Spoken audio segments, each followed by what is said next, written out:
Welcome to this episode of Pondering Play and Therapy with me, Julie. And this week, my special guest is somebody that I am very fond of and have spent many years having these discussions with, and that's Viv Norris. Viv, a warm welcome to the podcast. Thank you. Viv, you are the founder and I love this title, the CEO of The Family Place. And my understanding, The Family Place is on the Welsh borders. Yeah. But you have a service, it's an adoption support service, particularly for Wales, but also you see families across the Midlands and other parts of England. But you're also a co-founder with Fiona Peacock of Theraplay UK. There wasn't a Theraplay organisation in the UK. And I think around 2018, 2019, maybe around that time, Theraplay UK got going, and you have been one of the co-directors of that until very recently. So Viv comes with a huge amount of expertise about children, particularly children who've experienced trauma and neglect, and particularly with adopted children. That's been your particular expertise in recent years. But can you take us back to the beginning? How did you end up setting up the Family Place in Hay-on-Wye? Where did you start? Tell us the story, Viv. Oh, gosh. I started before the NHS, I started in residential services. So I had no idea what I wanted to do in terms of a career. I accidentally took a psychology degree. At the time, there was no A-level psychology, and I didn't really know what psychology was, but I really enjoyed it was actually through the Duke of Edinburgh scheme that I started looking after people with, at that time, learning difficulties. So there was a whole movement of volunteering, so that in the summer young people would volunteer, and I started to do all of that work, and it made me very interested in how could I find a career where I could help and be involved in supporting people. And a family friend said you should do a psychology degree. So I really didn't know much about it. Did my psychology degree and then worked for the next. I travelled for a while, and then I worked in residential services. So I worked at Pepperharrow Therapeutic Community and then moved on to another one when that one closed.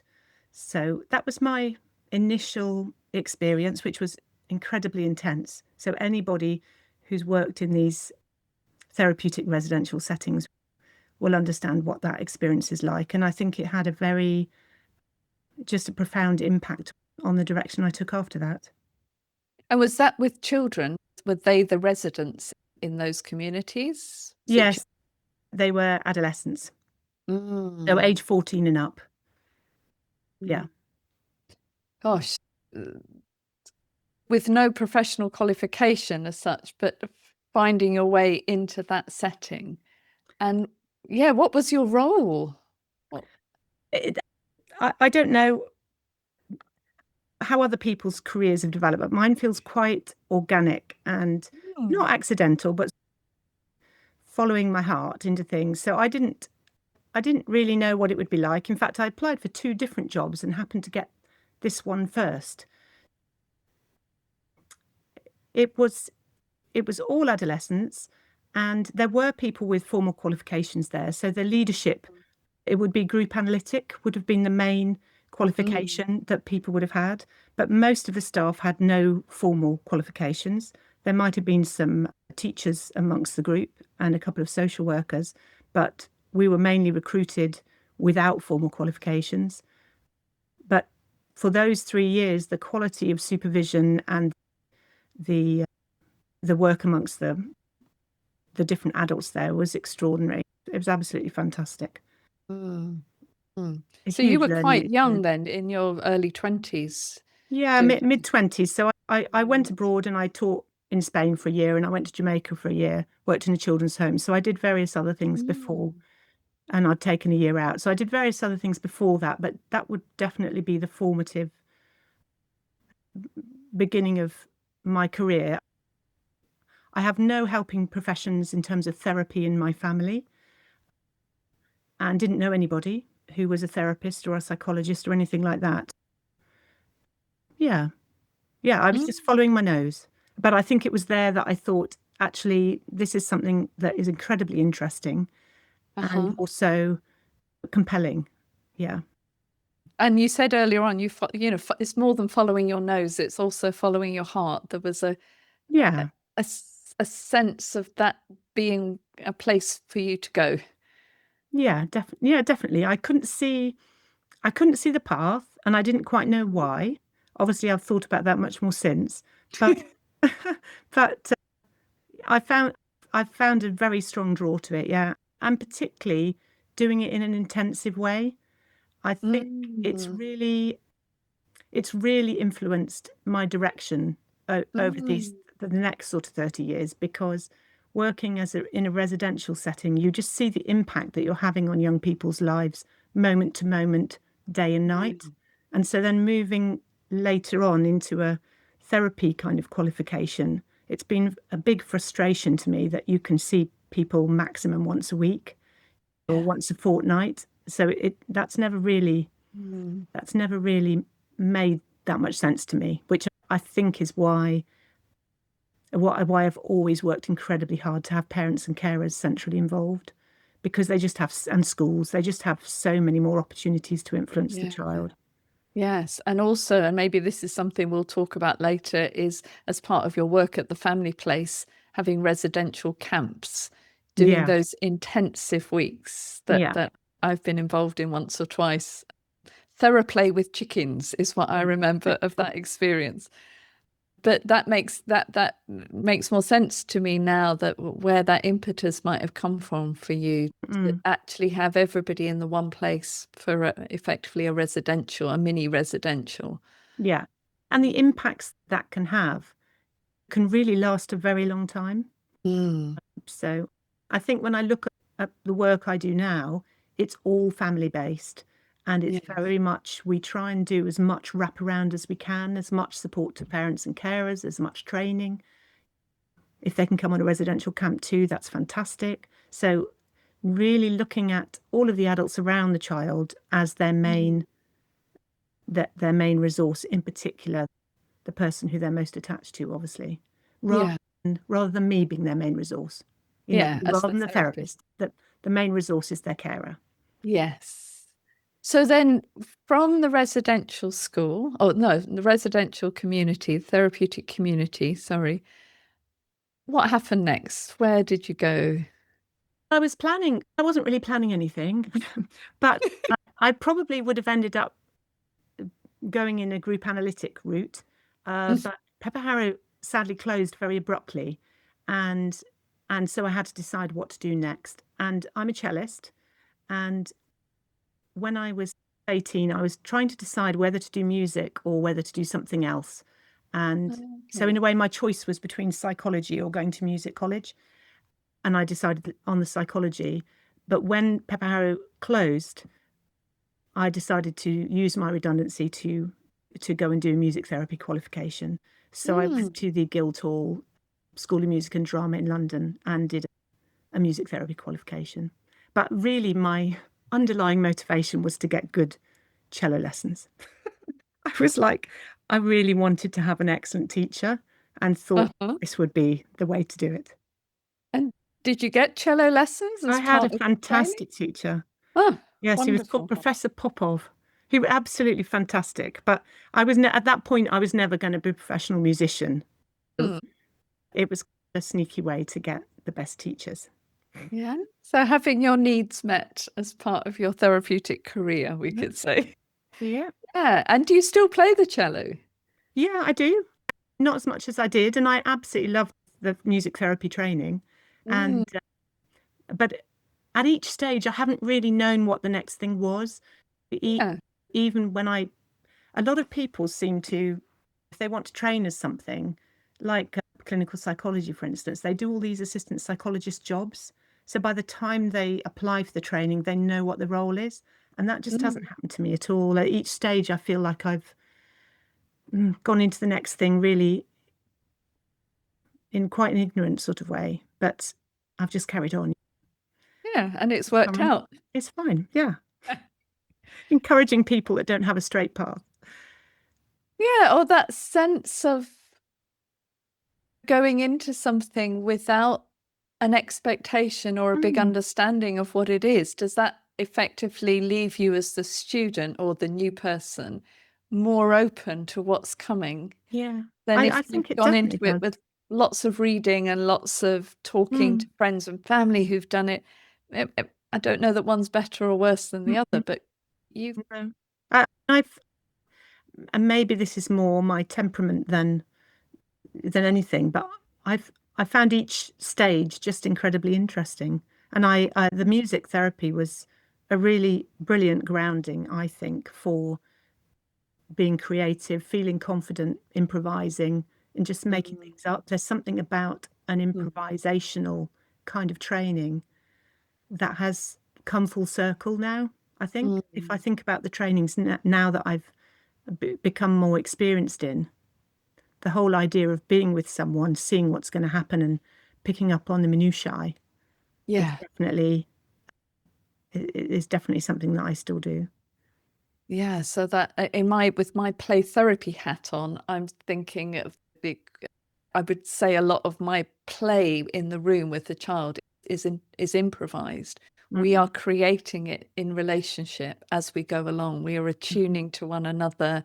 I don't come in with a story. The child rarely comes in with a story to tell, but it evolves with each of us playing our part. And I suppose that's very similar to how music therapists, I guess, are working. We tune in to what the needs are of the other, but also we're in relationship all the time. And it's that to and fro that can happen in a musical dialogue, but also in a play dialogue. You do Well, this. that kind of that central reciprocity, in a way, would be a theme that runs through the work that I've done over these last years. So did you go on then to work as a music therapist?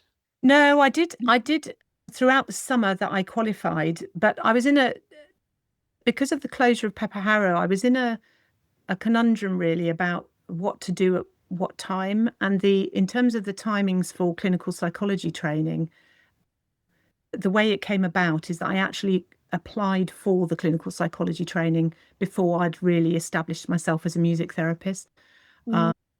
And I did that for all sorts of sensible reasons, really, thinking it'd be good to get a doctorate. I've got a psychology degree now that I'm not moving in this group analytic direction. It felt to me like just the sensible option, and I always thought I could integrate the music into my work, and I have managed that. Yeah, so I went on to do clinical psychology training at Salomons in the southeast. Where is that? Say it again. It's near Tunbridge Wells. It's called Salomons. It's a particular clinical psychology training scheme. It's linked to the University of Canterbury, but it's actually based in Tunbridge Wells. Okay. So, yeah, that's so you did the music therapy training and then straight into the clinical psychology. Yeah. And that was difficult. Yeah. That was difficult. Because was it a very different training? One is a creative arts, person-centered. Yeah, very different training. I think the bit that was more difficult probably than switching trainings was coming from an intense residential work environment where there was a really high level of group dynamics and exploration of group dynamics and all of the things that come with a therapeutic community. And then both trainings just felt more distance in a way from that intense experience. Although they would, so the bigger challenge I found was going from that residential situation into a formal therapy training, I think, than switching between the two. That's interesting. Yeah, it's making me think about my own path. And yeah, the choices we make, or are they choices, or do we just we fall into things perhaps Mm, sometimes, and mm. it's looking back as we're doing now that we can maybe make something of that. But I think maybe it just takes time in your career to find the models that work for you.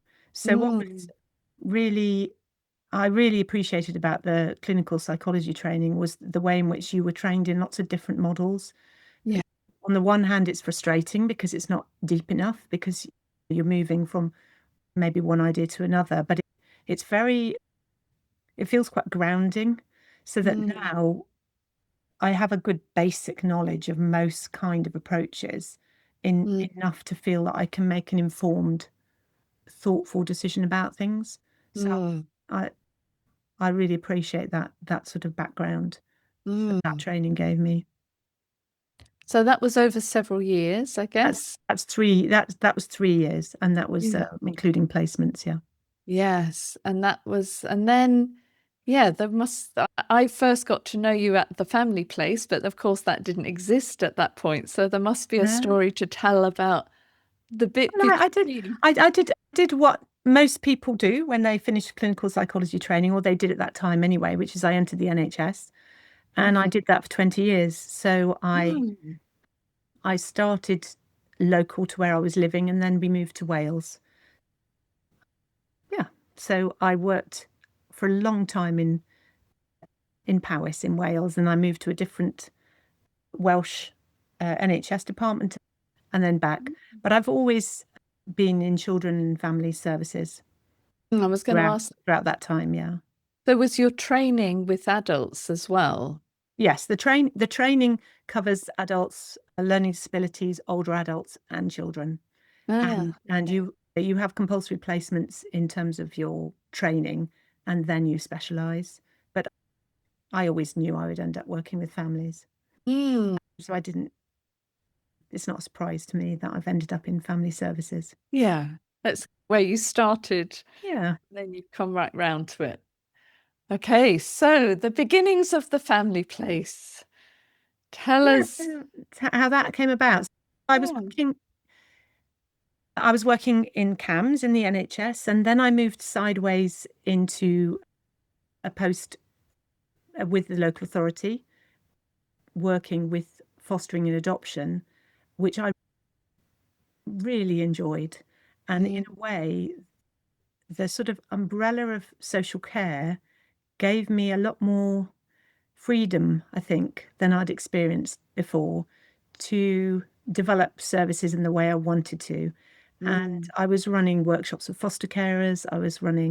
I did some therapeutic work, and then I I led a project which was for intensive support for a small number of fostered children, so a kind of wraparound support service for a small mm. number.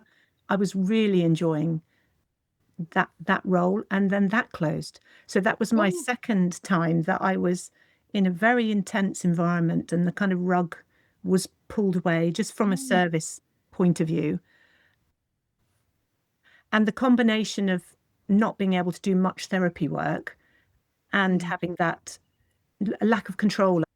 I think what happened over that time is I suddenly thought, if I don't run a service or if I don't create my own work life, this is going to keep happening. I'm going to be established, develop something, or be part of a team, and then for reasons completely out of my control, something big is going to happen, because obviously it happened to me twice.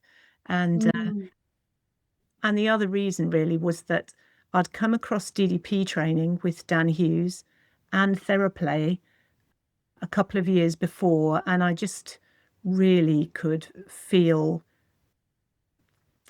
just how drawn I was to them, and how it mm. made much more sense to me than models I had been using. And so I self-funded and decided that I was going to go through the supervision, and I don't like not being good at things. So if Clearly. so if I start something, I have to finish it. Like I don't want to just do one level and leave it at that. I feel, and actually, I think that is why I moved away from the music therapy, because I didn't think I could ever be a really good music therapist. Mm. And I would always be an average music therapist. But you want to be I top want to girl. be I just want to be really, I just want to give the best of what I Yeah. can give. And yeah, so the DDP and the Theraplay I came across at quite a similar time, and I decided this is where I want to go. And Mm. so I paid for all my supervision, I paid for the trainings, and at the same time, my project, the rug got pulled away from the project that Oof. I was involved in. And so I thought the only way I'm going to be able to deliver therapy is to do it independently. It was never my plan to be outside of the NHS. I still Mm. feel highly ambivalent about it. Mm. And I Mm. think all services should be free. So that the whole thing of running an organization which involves funding dilemmas and charging people sits really uncomfortably with Yeah. me after all these years. Yeah. But I simply at that time couldn't deliver either DDP or Theraplay within my social care or NHS work context. So I held on to the NHS for another few years, one day a week. But basically, I started taking on local authority funded therapy in Theraplay or DDP, and I've never wanted to work on my own. So I Mm. immediately found some friends. So there was Mhm. no grandiose plan. I just basically found a couple of colleagues who I trusted because I think when you work with very complex families, my my experience is that you need a team. There Mm. needs to be more than one of you when you start to do this very complex work, or you Mm. need to find some kind of virtual support system. Yeah. And I met you then, and I Yes. and I yeah, and basically an organic development happened, and it grew much more rapidly than we could keep up with. And we moved from this tiny, it was very, it had lots of wood lice in it, and it had a very unhygienic kitchen, and the toilet wasn't attached, and it was really quite a bit of an environmental nightmare, this building we were working in. Yeah, And I but remember we it. all made the best of it. It was orange gloss, and I got my friends, and we all painted it, and it was very exciting. Mm. And And then we moved to a beautiful building. So things have moved on since then, obviously. they have. And I remember my relationship with you grew because you became, I think I did my Theraplay training with I you. was your trainer. Yeah. I had just started at an adoption agency. I was looking for a Theraplay training. I was living in London, but the next one happened to be in your place in Hay-on-Wye. So thankfully, my work paid for me to come over there. And I did my training with you, and then you became my supervisor. And I used to come over to Hay Yeah. Quite once, regularly yeah, quite regularly. for And I supervision was groups. for Yeah. supervision groups. And I really valued having supervision in a group because we Yeah. got to see each other's practice. You always provided a great lunch. I used to stay overnight with somebody and then could travel back. And it gave me that time to digest Mm-mm. what we've been doing. I found it really rich. So thank you, Viv, for that. Mm-mm. So Well, you, I think supervision groups and team discussions, like they're so rich. And if you can, there's something about the Theraplay and DDP, obviously, which is the direction I went in, where you video your work, which I know is not popular with some people, that you would video a piece of clinical work. But the learning is just incredible. And to watch yourself rather than talk about your work is a really different Mm, experience. mm, It's very mm, humbling, it's quite embarrassing. And mm. you watch yourself repeat your mistakes over and over, and you see yourself, I think, in a much more accurate way than if you Mm. just talk to somebody about your work afterwards. Because the way you look back on your work in a supervision session is very different than if you actually observe a video. Yes. Yeah. Yeah.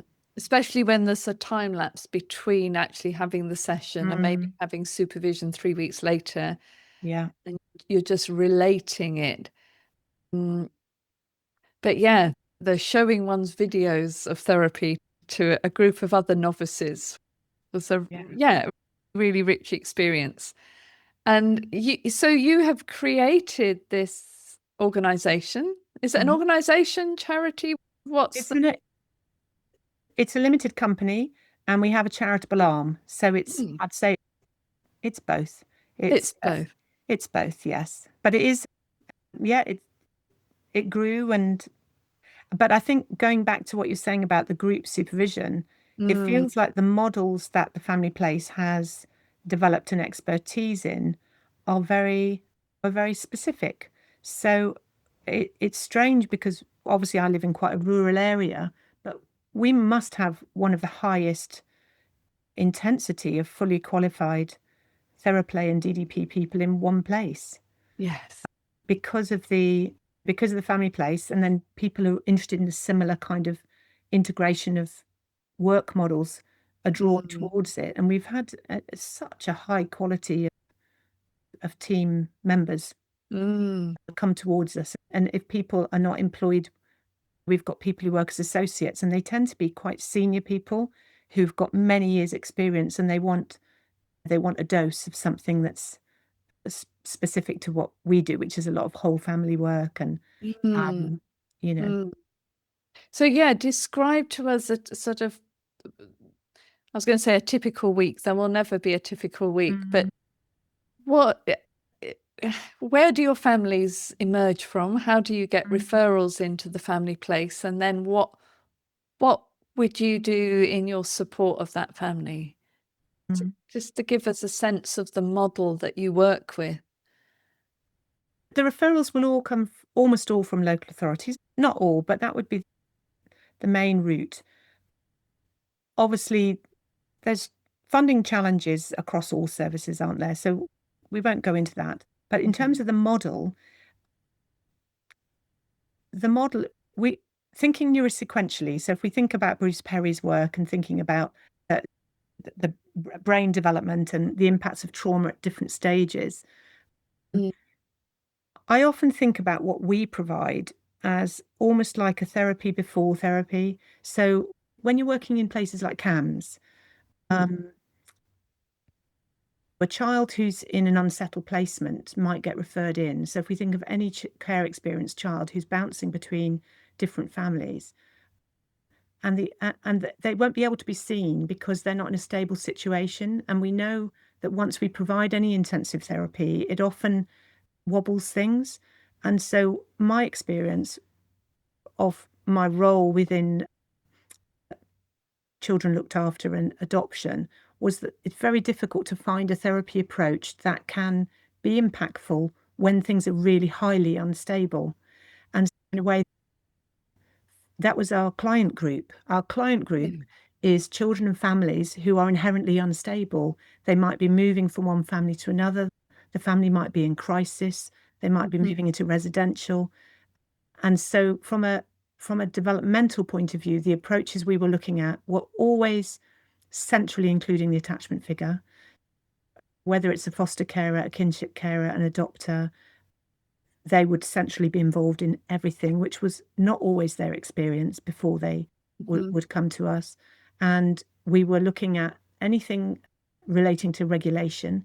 So we're all trained now in Sarah Lloyd's bus model, but before that, we did a lot of work with Aideen Brennock with the SAI, sensory attachment intervention model, and we've worked with a number of OTs. So thinking about bodily regulation, and then thinking about relationship development. So just in terms of how hard is it for a child who's experienced adversity and a break in trust to actually trust anybody.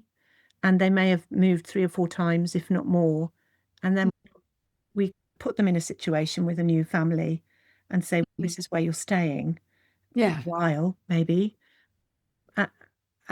And this group of children, of course, they're going to find it extremely difficult to trust and to have reciprocal relationships and to actually have a felt sense of safety. So that's where, in a way, the Theraplay has come in, and it's incredibly impactful. It's not for everybody. And the DDP, which I don't know if all the listeners will be familiar with what these approaches are, but DDP and Theraplay really share very coherent theoretical underpinnings. So although they're very different styles, and DDP is much more thinking about story and the past and the future and what's happened today and talking through things. Therapy is very much non-verbal and to do with moment-to-moment connections. And it's much more structured, Theraplay, than many other approaches. But it's people who come across it quite surprised how structured it is. But they have those three, and we have creative therapists too, who I think span, if we think about brain development in terms of thinking and reflecting or attachment styles or regulation, the creative therapies kind of span across all of that. Yeah, we work very closely with music and art therapy as well. Yeah, so that sense of the body, then the relationships, and then the the thinking reflection about it. That kind of movement between your emotions and your thinking, so the affect and the reflect, which for many children, this is what I mean about therapy before therapy sort of thing. For many children who we see, and we tend to see the more chaotic end. So people won't refer, generally speaking, to a service like ours until they've tried everything else. So we will tend to get a very dysregulated and parents who struggle. That would be our typical families that get referred in. So that they're not going to sit and do EMDR or be able to talk about their history. The children often can't talk at all. In fact, it's a victory to keep them in the room. Yes. In a way, yeah. So I feel like we're in a way the building blocks to help children manage their bodies, to start to be in a relationship, to start to be able to tolerate maybe somebody reflecting about something like they hit their parent. Or so they're beginnings really. And I think through a child's life span that they often need different things at different times. Yeah, and what you've described there is that sequence is the natural sequence from pre-birth and birth. It's the body that becomes the relational tool. Yeah. And it's the relational tool that then develops language, that then becomes the thinking.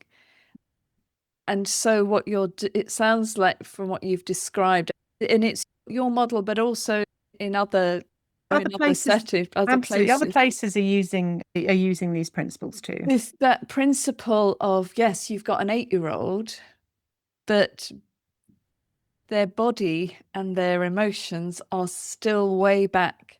Yeah. Right back at the beginning. And I remember learning this from you in the training, but also in supervision.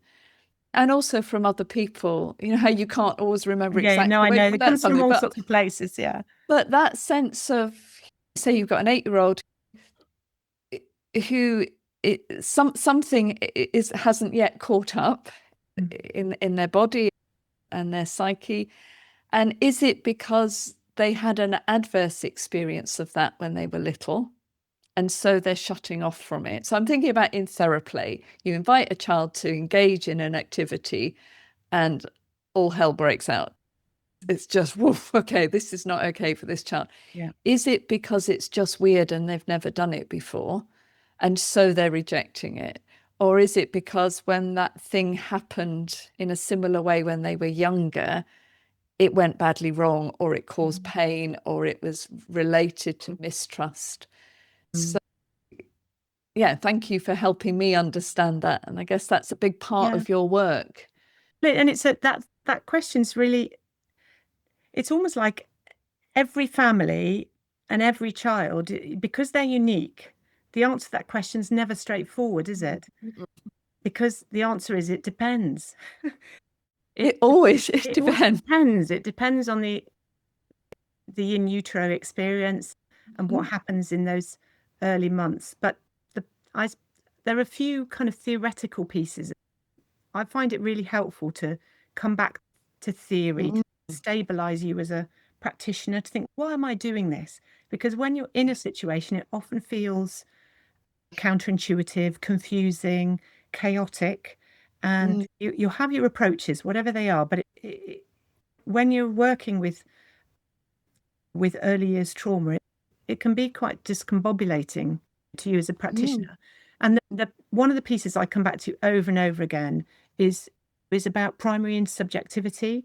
And if we think about newborns and infants, and of course in the uterus as well, the way in which those reciprocal interactions develop from infancy with the adult body and the adult person as the play object. Primary insubjectivity, which when you're looking after or around a healthily attached baby developing, it's absolutely extraordinary what they can do. And when that's been missing for whatever reason, of course, I think there's lots of reasons where it goes awry that we don't focus on as well. So if we think about medical trauma or severe reflux or bad eczema or prematurity, there's lots of reasons that arise where these things can be knocked off kilter through that. There's lots of stigma, isn't there, around attachment difficulties, as if the parent's to blame. Whereas actually, to get the interactions and the dance going well, a lot of things have to be lined up. I was quite influenced by the work of Barry Brazelton, the fine observation of infant interactions. And also I worked on one of my placements at Guy's Hospital, where they had a feeding program for vulnerable birth parents who the babies weren't feeding properly. And you only have to get the timing off a tiny bit for it to start to escalate into something. And so that primary insubjectivity, I think if we look at our care experience population, nearly every one of those babies hasn't had that experience, and that underpins everything. Whereas if you can't feel safe enough to be able to have that intersubjective experience, it forms the cornerstone of being able to develop attachment, of course, that underpins a huge number of other things that come along with it. So this is where we see the impact of community parenting, or having other people around that can pick up the baton if the main carer is unable to do it. For whatever reason. For whatever reason, so important. The illness or the absence for some reason of the parent, or huge family stress, which might be a refugee family, or a family escaping war, or a family whose priorities are more about food, shelter. They're at that bottom part of the triangle. There's so many reasons where it can not set off on a growthful path. But when I think about, so if you think about the 8-year-old or any age child, really it's any age, it doesn't have to be a young child, and they might function relatively well in a surface level at school, or they might be able to play with toys. People might not be that worried about them, but you try and get any spontaneous interaction going, and it becomes extremely difficult. And I really was affected by a young girl I worked with quite near the beginning of my Theraplay journey, who, very bright girl, really capable, and she would play quite happily, but she wouldn't let her parent comfort her, be close to her, and she was incredibly oppositional. I don't know if it's the right word. I don't like any of those words that have a kind of denigratory feeling. But if you offered her two things, she'd say the one, and then if you offered the other, she'd change her mind. And for this parent, it was so difficult to provide anything that felt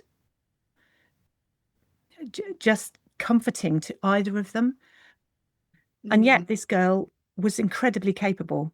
And what she couldn't do the kind of intimacy demand required in being together with another person. It was too frightening for her in order to do any kind of reciprocity, you have to feel safe enough in a kind of dependence that somebody can influence you, that somebody might impact you, that it might be somewhat out of your control. So Yeah, this girl was particularly impactful to me because it was early on, and also I was questioning, is this Theraplay a good idea? Why am I doing Theraplay? She could have done play therapy for years and played happily.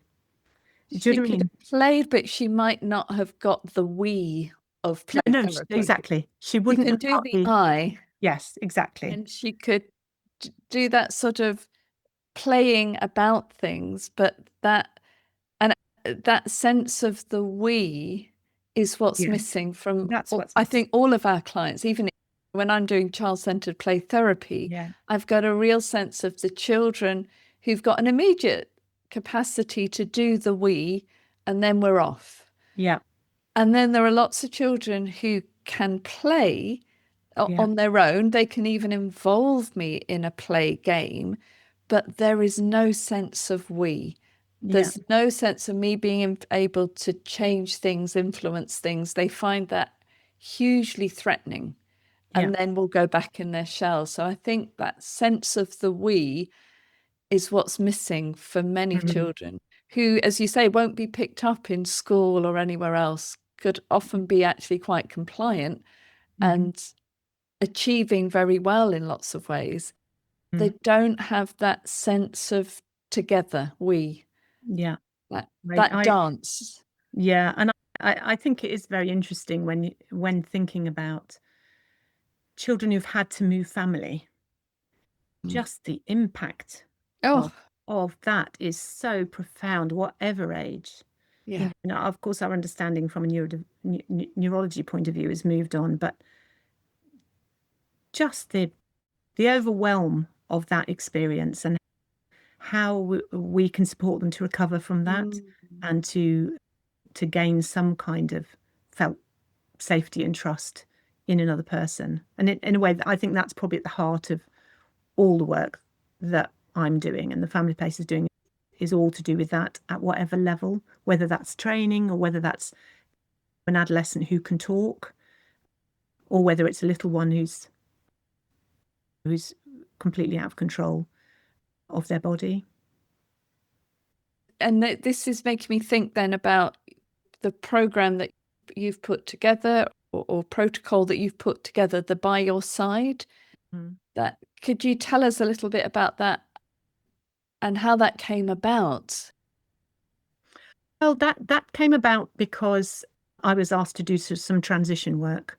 So it started before I set up the Family Place, actually. So I was still working Okay.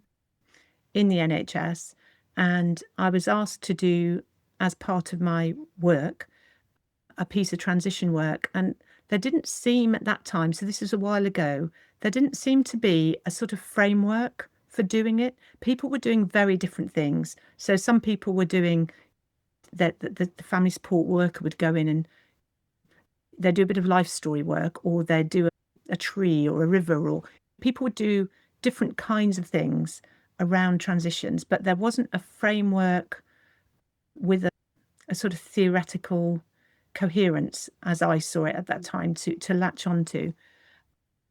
And I had done, at that point, I'd done the Theraplay training, I'd done the DDP training, and what I thought is that what you really want is to look at who is there to support the child the best, and that is the person that is their main attachment figure.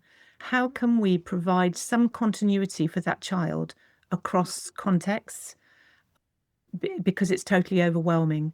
And Mm. so the By Your Side model, the idea behind it is that the whole team around the group share an attachment and trauma understanding about what it is we're seeing, which often isn't what's on the surface. So a lot of things happen between the adults. So, for instance, a Yes. child will fling themselves on the new parent and want to go home and push the foster carer out.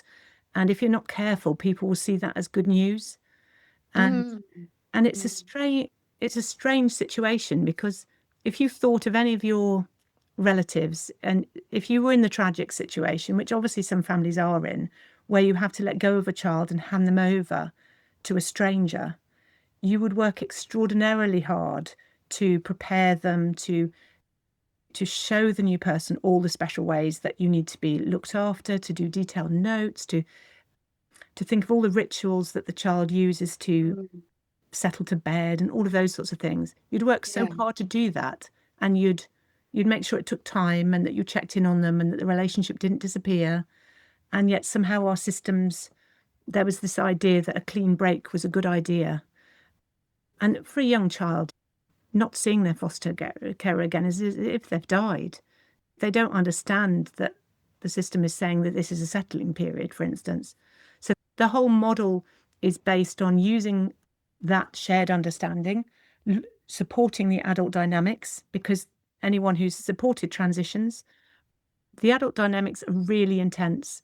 And once you focus on the child and how overwhelming it is for the child, that the adults often get overwhelmed, because really Mm. what we're doing is unbearable.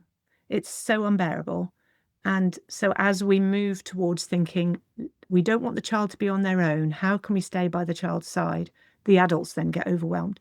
So we're having to do support for those adults and normalizing dynamics alongside what are we going to do in practice. So what the model does is uses Theraplay sessions as the main kind of structure, because it's very predictable and you can start it without talking about the move. So you can Yes. introduce a really simple,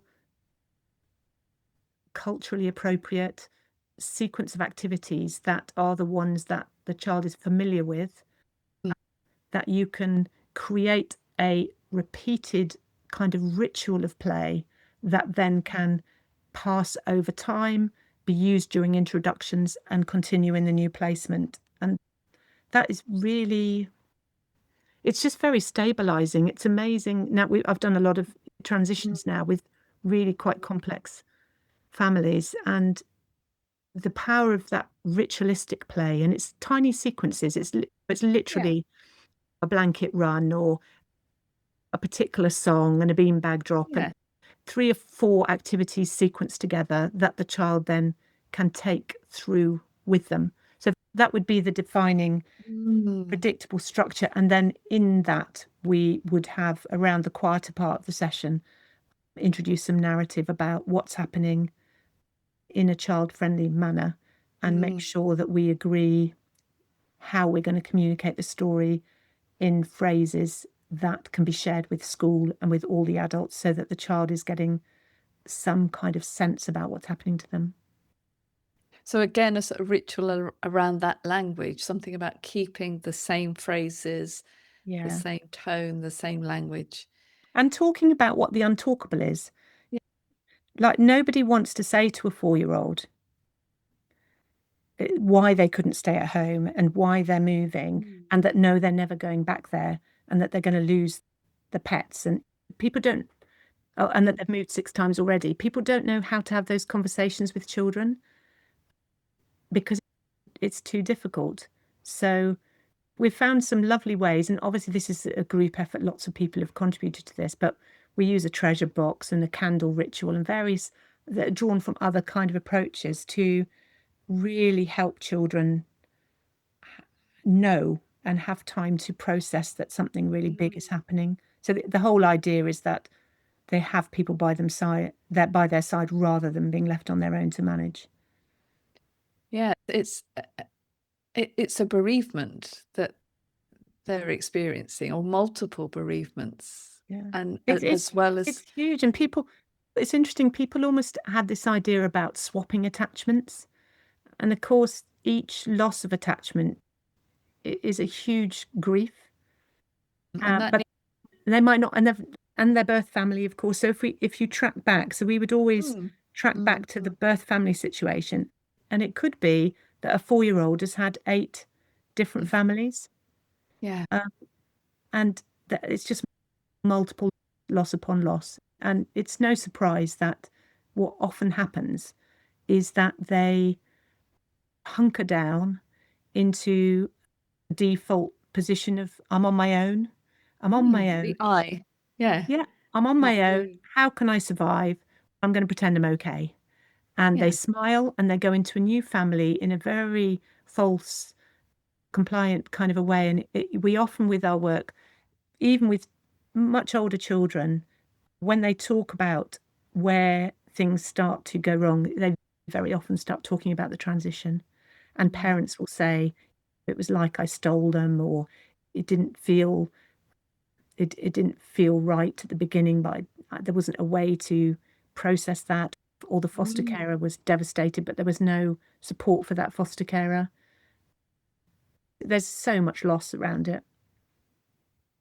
And the language around that transition, and then the celebrations that are sometimes brought up, the ending party, the goodbye party with the family, the foster family, and then everybody gets new clothes and the excitement of moving into your forever home, all of that language. This is reminding me of my work in the adoption agency or the adoption charity, and how shocking it can be for the adults and the social workers, for me as the therapist, to introduce the idea that maybe that's not so helpful for the child. It's not a great day. It's not such a cheery event.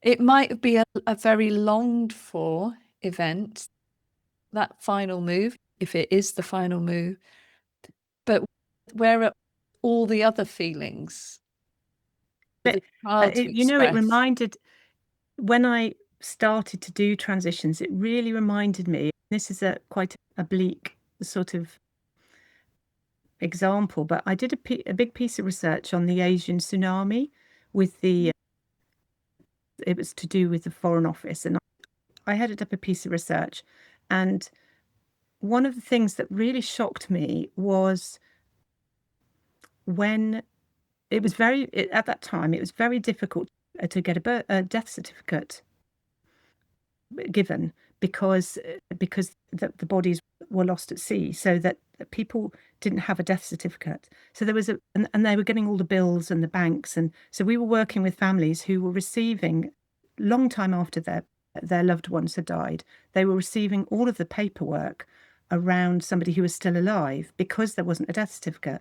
So there was a big push to try and help people get the death certificate. It was a really big practical problem, as well as an emotional closure, grieving issue.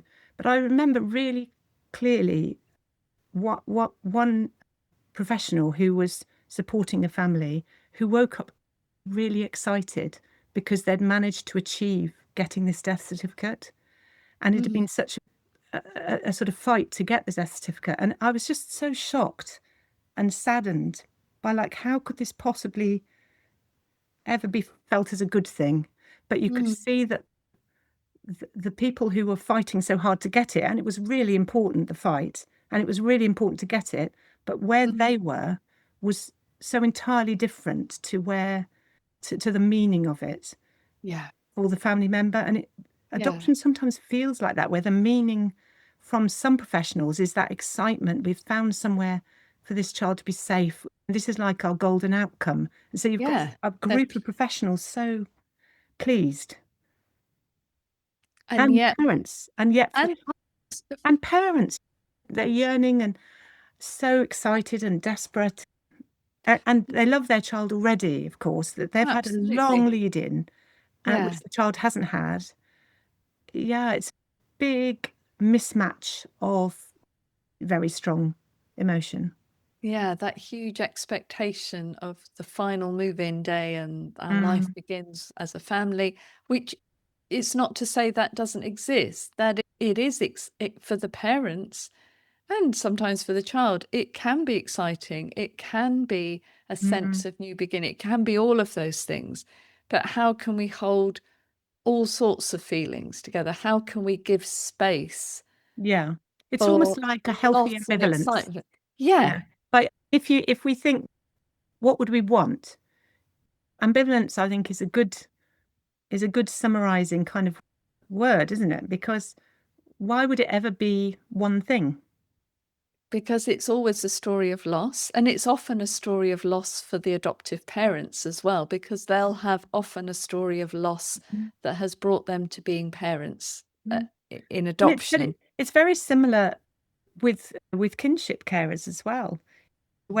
And one of the things that I find quite interesting is sometimes with kinship families, because the child has always had from birth maybe the grandparent or the aunt or the uncle there in the background, we might see all sorts of difficulties, but sometimes there's more of a stable core in terms of the child has a feeling that they can be loved because they've had something Yeah, there. Does that make sense? yeah. But there's also the loss from the Oh, grandparent, huge.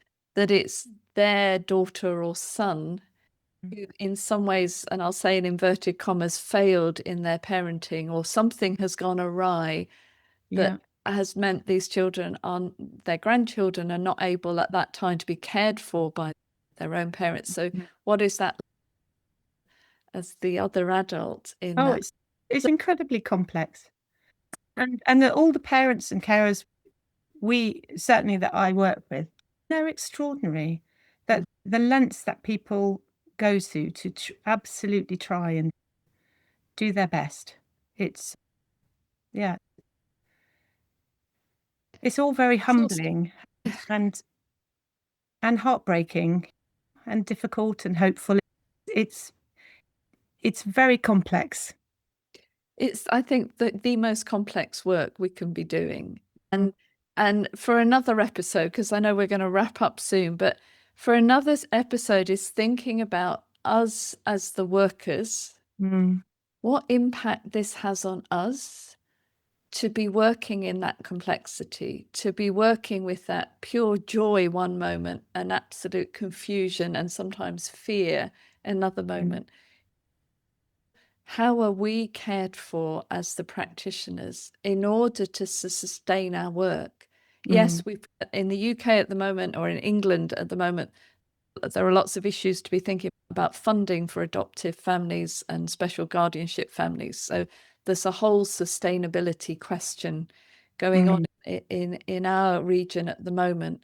But there's also the emotional sustaining of ourselves in the work. How do you turn up for work every day? Yeah.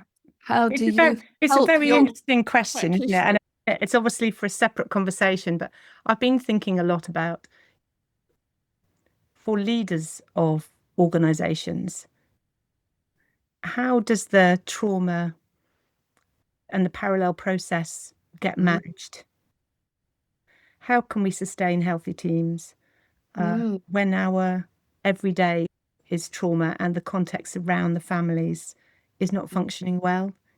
It's, mm, it's really it's really worth thinking through how it can be sustainable and how the dynamics between team members and you know how the whole thing can work in a healthy way because mm. there are so many like we see trauma almost it's like smoke signals, isn't it? This brings me Yeah. back to residential.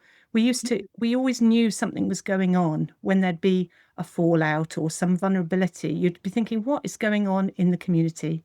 Yeah. Something is going on, and it would be like the distress would come up or down, but there'd be Mm, smoke signals coming out that something mm, was amiss. So I mm. think from an organizational point of view, it's very interesting as well. Yeah, to think, how do we keep going in this work? How do parents keep going in their parenting? Oh I'm gosh, that is huge. in awe of Yeah. many of the parents Mm. I work with, and Mm. as I'm sure you are with many of your families.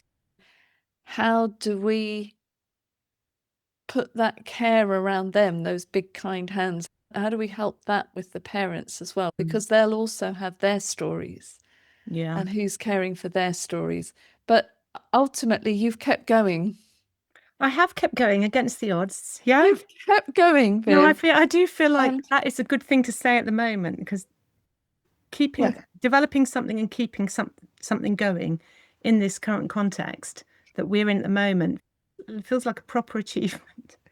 And the people who enormous. are the people who are in this field, they're properly dedicated. They're a very passionate group of people who are absolutely trying to do the best they can to support this group of families. Yeah. And you, Viv, have done years and years of this. And thank you for that with your families, and thank you for all the training you've done. And I've certainly benefited from that. And then that bleeds out into all the people that I've trained or supervised, my students at Roehampton. It's never one person's work. Yeah. So Remember we talked about, we were at a strategy retreat, weren't we? And we talked about the cats and the kittens. And it's a bit like that, isn't it? You've got all of these, and of course, everyone's influenced by their teachers and the people that have influenced them. The families, the children we work with. And at some point, we'll hang up our whatever uniform, whatever we have, hang up your hat, is it? Yeah. But I know that there are others coming after us who may not do it, or I hope don't do things in the same way you've done them, I've done them, but there will be essence of that will go on for a very long time. But Viv, thank you so much. I could talk to you for hours, and it's lovely to see your face on this. It's a Friday afternoon. We're getting towards... No, we're doing well Friday afternoon. We've done really well for a Friday afternoon. So I'll say thank you for listening to this episode of Pondering Play and Therapy. And I'll say a very warm and grateful thank you to Viv Norris. Thank you, Viv. Thank you so much, Julie.